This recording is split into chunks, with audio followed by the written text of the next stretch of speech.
Tony's going to jack a punch at me, and he's going to try and stop real close to my face. I need you to watch this and save my life when he fires his punch. So you're my backup. Your buddy standing on the street. I'm having words with this guy. I'm the first responder. I'm trying to defuse this.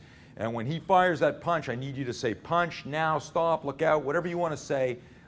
You should be fast on this because I've told you what he's going to do. It's going to be a right-hand punch to my face. So watch him.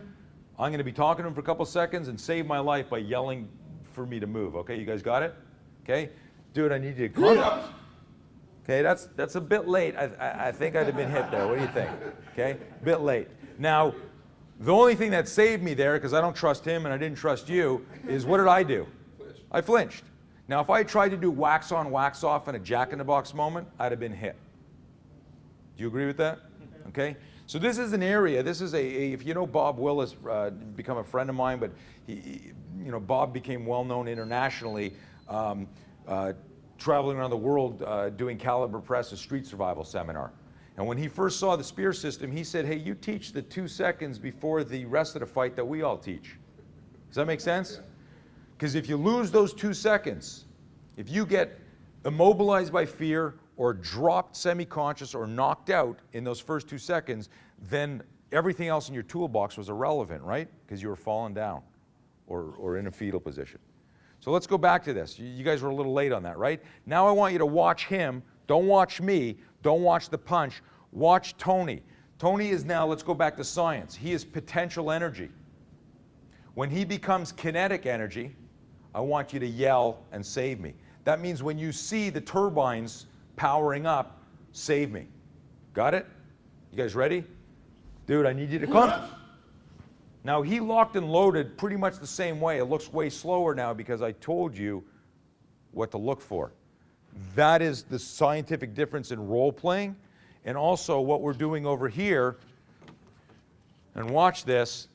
If action beats reaction, the only thing that beats action is somebody who's in action.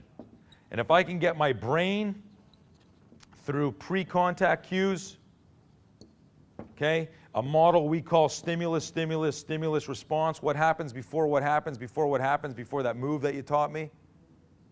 Then I'm in action. So what I'm doing now, instead of flinching, I'm looking at this guy, and when he drops a hand and pivots his body and locks and loads, I will still flinch, but because I'm flinching sooner, I'm able to convert that energy into a tactical move, which is the spear system. So I'm talking to the guy, he goes to punch me, there's the flinch, and I'm able to go, oh shit, but now this is reactive response. This is my limbic system going, dude, protect your head, right? It's an emotional reaction to danger.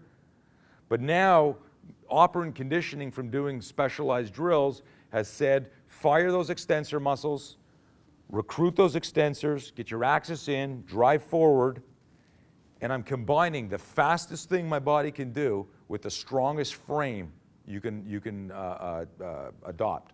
And that's this outside 90, the shape of a pyramid, which incidentally is one of the reasons the pyramids are still standing, because they're not flat. They're like that.